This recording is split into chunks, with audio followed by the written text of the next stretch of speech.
Opa, gente, tudo bem? Esse é o primeiro Virando as Páginas depois do Dia dos Pais, e aquele último vídeo que eu fiz sobre mortadela e salaminho acabou me gerando bons resultados.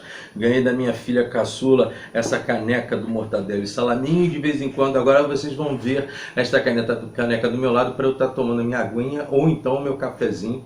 Ela agora é minha companheira das leituras também.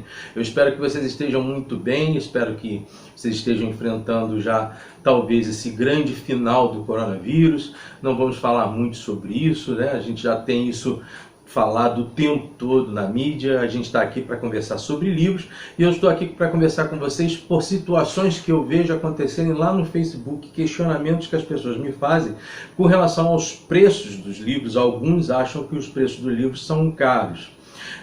Em média, se você for avaliar os preços dos livros no Brasil, em comparação a países do primeiro mundo, é verdade, nossos livros são caros sim. Mas aí é uma questão econômica, você não tem no bolso aquilo que te dê uma satisfação e uma ideia de que os livros possam ser comprados sem dificultar o seu orçamento. Mas por outro lado, você precisa também pensar que existem outras formas e que talvez você também esteja comprando de forma errada os seus livros. Uma das questões que aconteceu no Brasil nos últimos 20 anos foi justamente uma modificação do cenário no mercado de livrarias, quando os livreiros foram atropelados.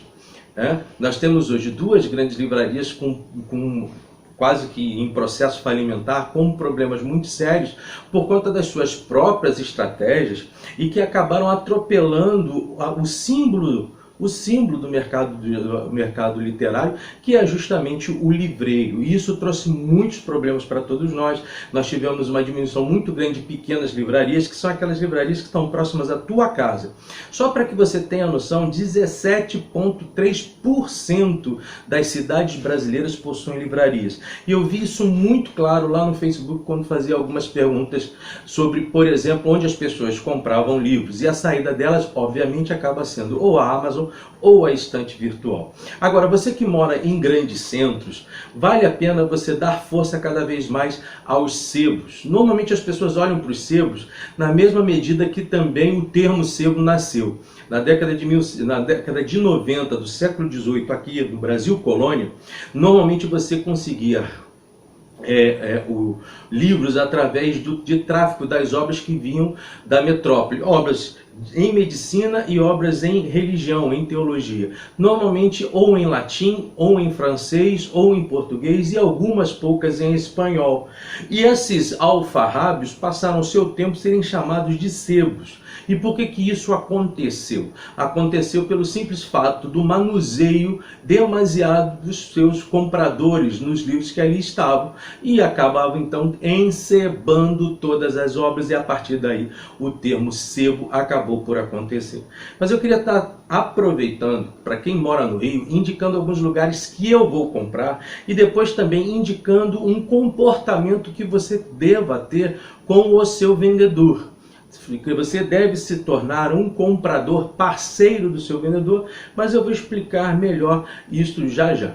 Um dos processos que eu gostaria de conversar com vocês era justamente de livrarias que eu passei a visitar, e eu passei a ter uma relação muito mais afetiva com cada uma delas.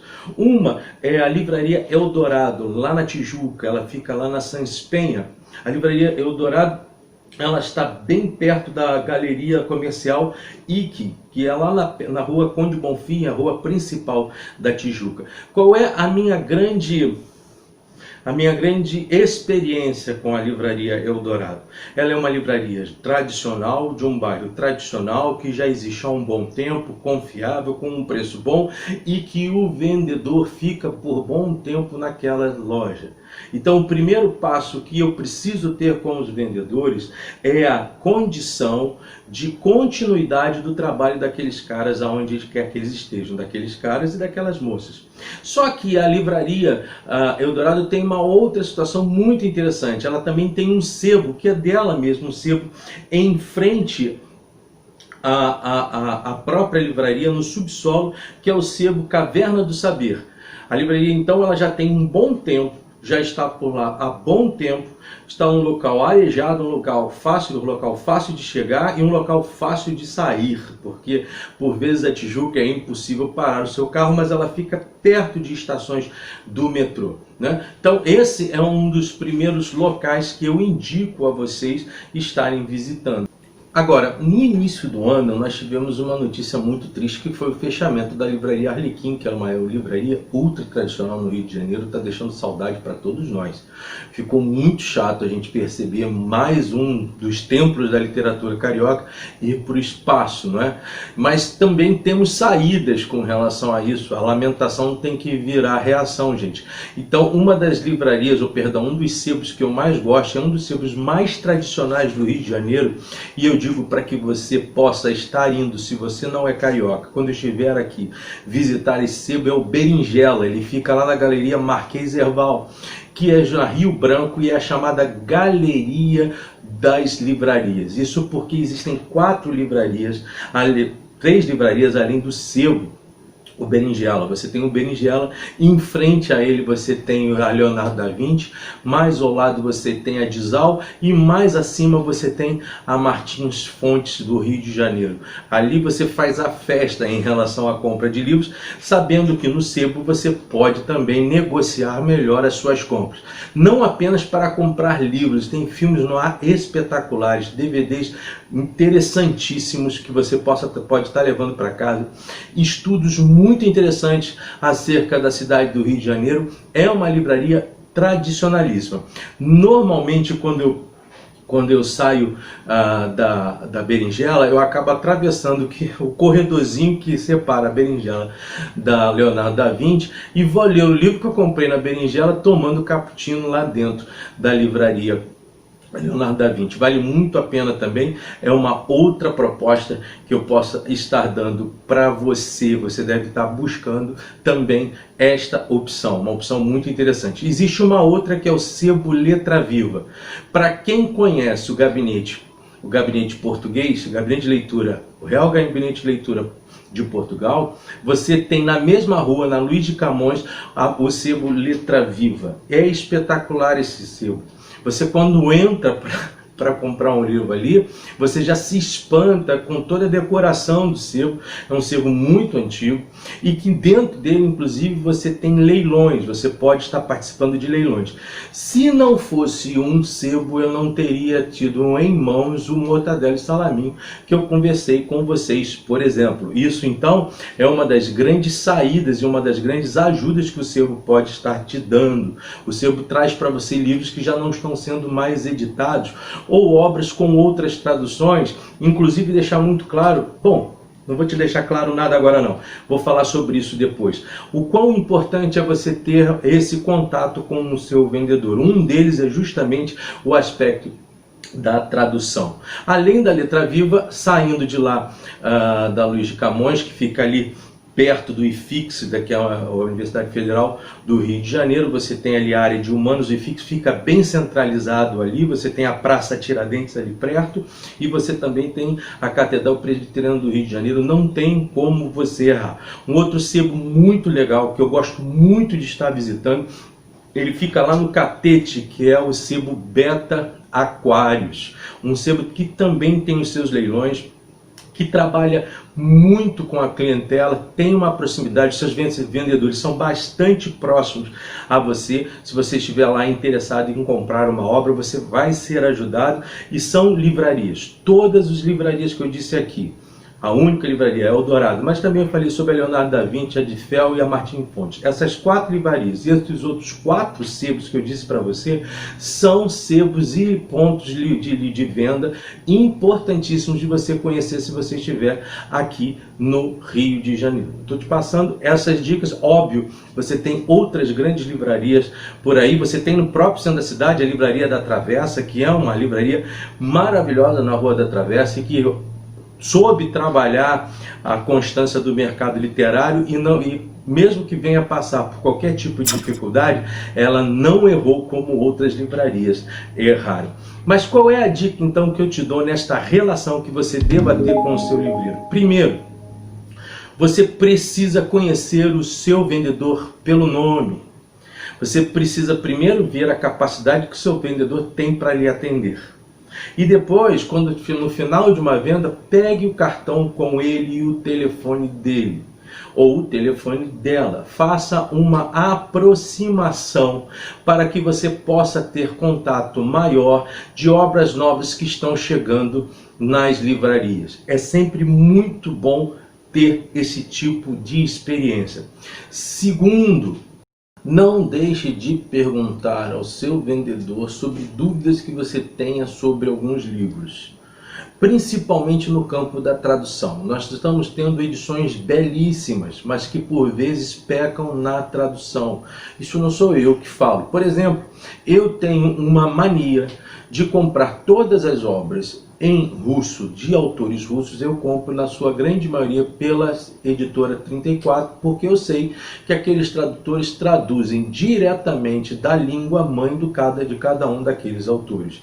Procure sempre perguntar ao seu vendedor o que ele pensa acerca da obra nova que está chegando, se ele já conhece, se ele já leu, se ele já estudou. Existem muitos vendedores que são profissionais de grande monta dentro dessa área, e eles acabam te dando algumas indicações porque os próprios livreiros, porque as próprias editoras deixam passar essas informações. Então é muito interessante para que você também saiba a movimentação do mercado. Por exemplo, o primeiro livro do Harari, Sapiens, ele foi editado pela LEPM e agora está sendo reeditado pela Companhia das Letras, que foi justamente a editora que acabou trazendo as outras duas obras do Harari para o Brasil.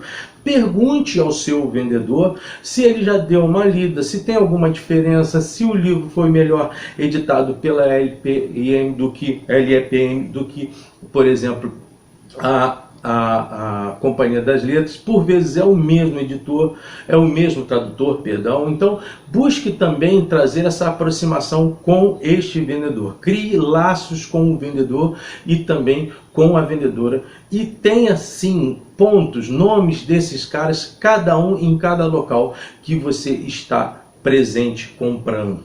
Um terceiro ponto que me parece muito importante em relação a isso: saiba negociar.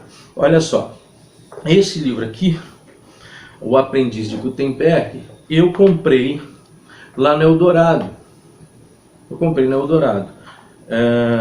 E eu comprei ele na época a R$7. Olha como é que ele tá? A qualidade dele. Este aqui, olha, Marco Suzaki. Começa, olha a brochura, vê como é que estão as páginas, vê se elas estão muito rabiscadas, se bem que alguns rabiscos vale a pena você comprar no livro.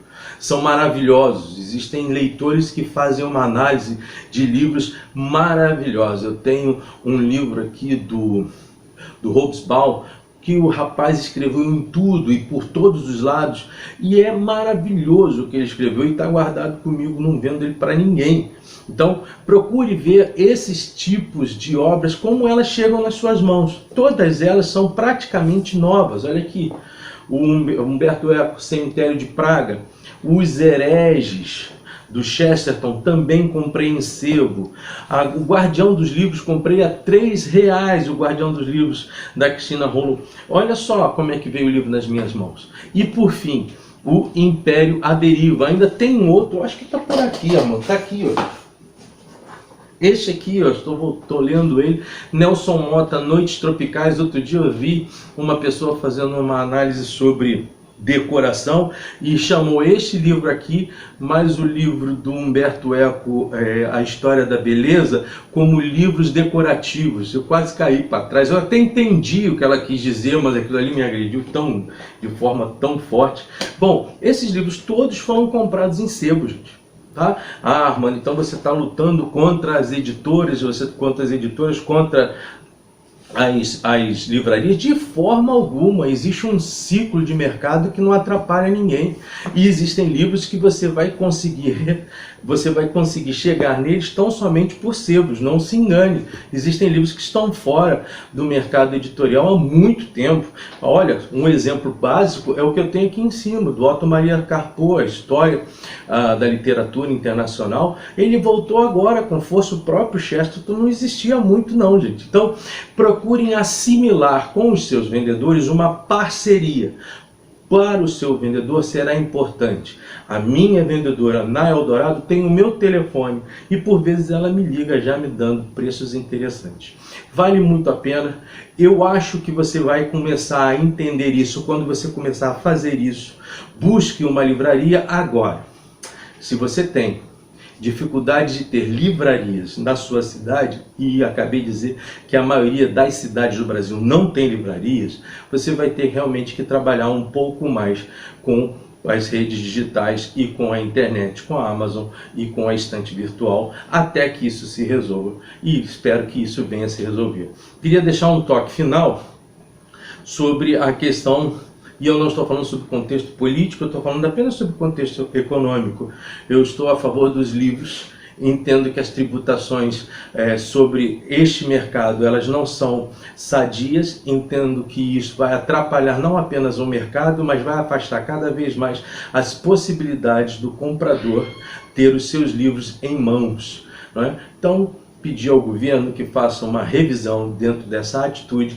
Existem outras coisas que podem ser tributadas e não são nesse país, e não é uma argumentação política, é um pedido de quem ama os livros, ama a leitura e entende que cada vez mais a nossa população só vai mudar quando tiver uma percepção e uma reflexão maior sobre a vida, sobre o Brasil e sobre o mundo. Como eu sempre digo, supere-se, aprenda mais. Ler é bom, virando as páginas. Lembrando a você, curte o nosso canal, aperta o botãozinho, liga o sininho para a gente estar conversando cada vez mais sobre livros e aventuras literárias. Até mais!